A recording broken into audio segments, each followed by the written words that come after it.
This is a rant, transcribed from my significant other Daikanu, on some of the choices Ubisoft has been making recently with Assassin's Creed Unity.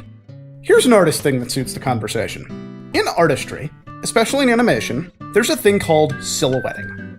You see, most people don't recognize animated characters by their facial features or designs. They recognize them by their outline. Nobody will ever confuse, say, Mickey Mouse for Goofy, or even for Sora from Kingdom Hearts, despite using some of the same silhouette features like the fat, rounded shoes, because all of them have a strong, unique silhouette. In a multiplayer game, silhouetting is especially important, because you need to be able to recognize your friends at a glance. This is why, for example, Left 4 Dead uses disparate models for each player character, and a warm color palette to pop against the cold colors they use for all the environments and enemies.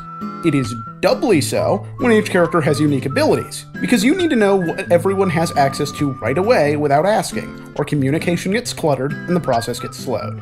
So tell me, which of these characters is which? I know all their names now, and I literally can't tell you which one of them is supposed to be Arno, the protagonist.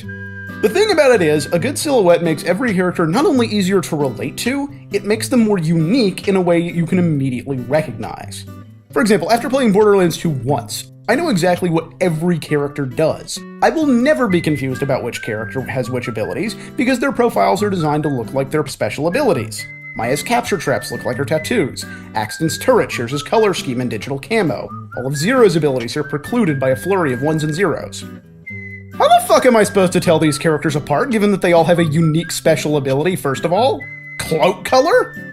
If their cloaks are locked to a single color, that's removing one of the most beloved assets from the AC franchise, which is costuming and color selection. And even that wouldn't work because two of these fuckers are wearing tan. This is a third-person action game, right? It stands to reason that you will only be seeing these guys from the back for a majority of the game. How am I supposed to figure out whether I'm playing Axie McGee or Pensivo Lotsa-Guns here? This is without a doubt the most bafflingly oversimplified art direction I have ever seen. Monaco has more vivid character art, and Monaco is made of fucking squares! And let's say this works perfectly. Let's say all of the characters are easily readable at a glance, because, I don't know, they have different gaits or something that is really recognizable, and one walks with a cane or something. How the motherfuck was that an easier job than just making one of them a woman, and maybe making one of the others not a white guy with a shitty little pube beard? Borderlands The Pre Sequel isn't even an official sequel. Even Gearbox has kind of called it a feature-length expansion pack. And they made one of their characters a fucking trapezoidal robot, and still had time to make two of the other characters women. Two women! A dude and a robot! I thought you guys had all the money, talent, and time in the world, Ubisoft. Gearbox is a relatively small company, and they are destroying you on this. Or look at Bungie. Even Destiny, a game defined by a character art style that involves faceless, emotionless mass of plated armor, makes each class design and individual outfit between them evocative and interesting. And they still found the time to add a gender to the game for each of 3 races. It must have been a really arduous process for them, because apparently adding even one female character is just a huge onus of work.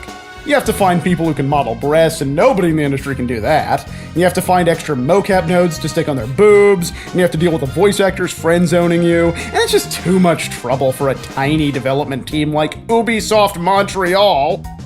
So really, the best they could do is 4 guys who look exactly like every other Assassin's Creed protagonist.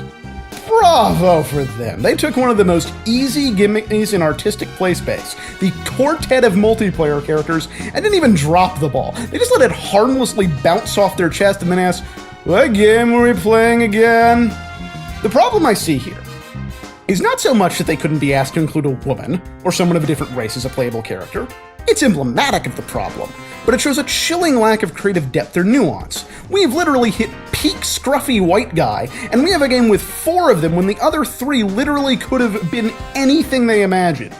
It seems the depth of their imagination is Ezio, Ezio, Ezio, and Ezio. Except all of them are French now, and one of them looks slightly older than the other, so he's the Ezio from Revelations. See, we've got range!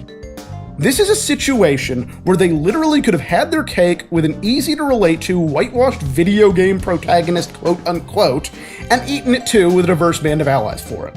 Instead, they elected to have 4 identical, uneaten cakes. Angel food cakes with white frosting.